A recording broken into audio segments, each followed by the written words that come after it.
Alright, so in this video, I will address some concerns related to user experience and responsiveness.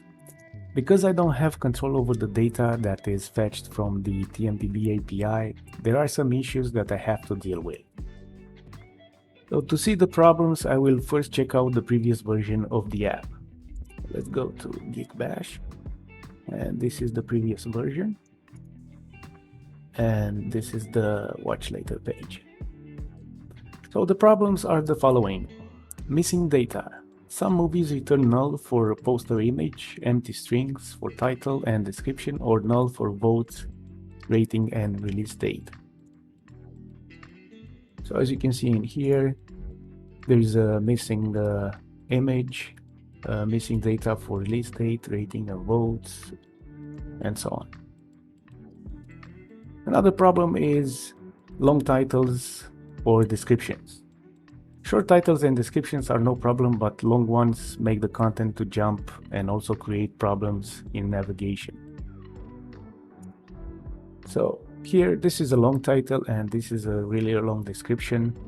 And if we want to scroll through the movies, the content jumps.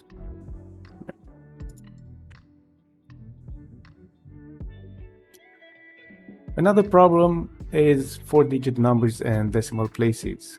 Under votes, there is a problem displaying the number of votes for very small devices, and under rating, there are too many decimal places. So if we go to Titanic, this is the problem with the decimal place, so 7.891, and this is a problem in displaying the votes. This is a too large number here. And the last problem was related to contrast. The previous version had a contrast problem within the page title, which reflected under accessibility in Chrome's Lighthouse. And we are talking about the watch later title right here.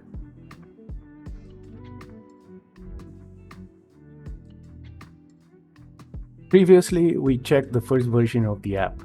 Now I can switch to the new release and see the differences. To deal with the aforementioned problems, I had to come with some changes in the design. So let's go and switch to the new release.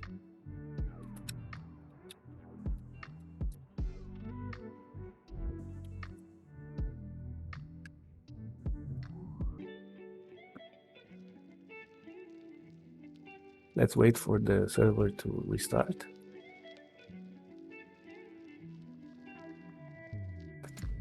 And log in again.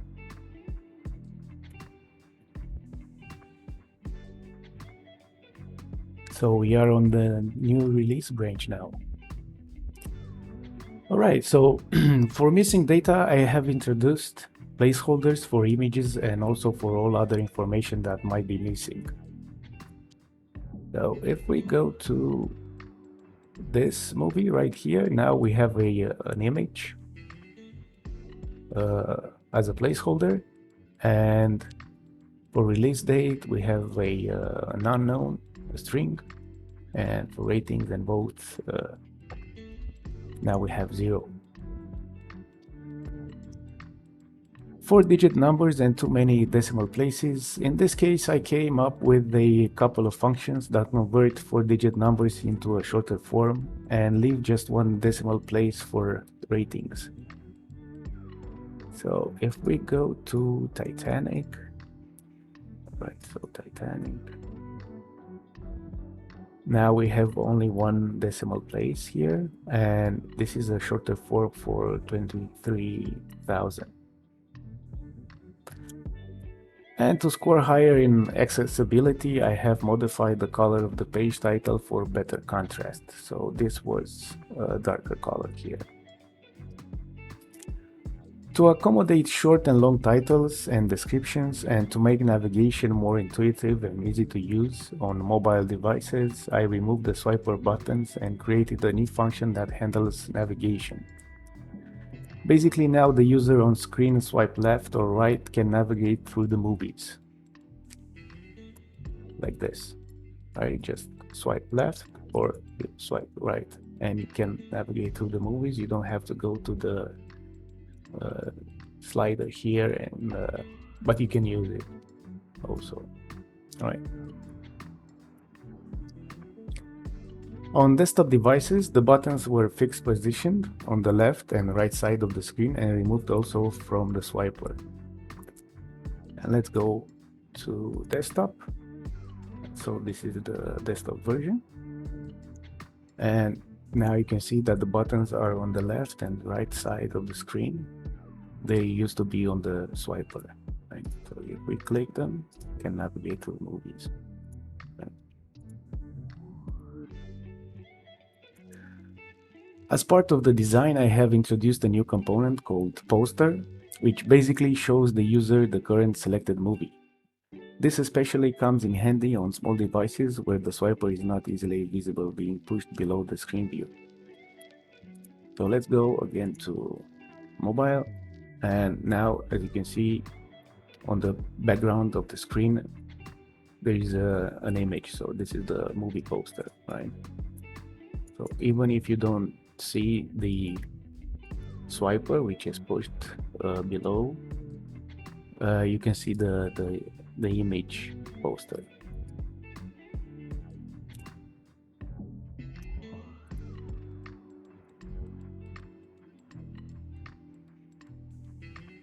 All right, next step is to see how I have applied design principles and patterns in the new version of the app. I hope you enjoyed this video. Stay tuned and I'll see you in the next one. Bye bye.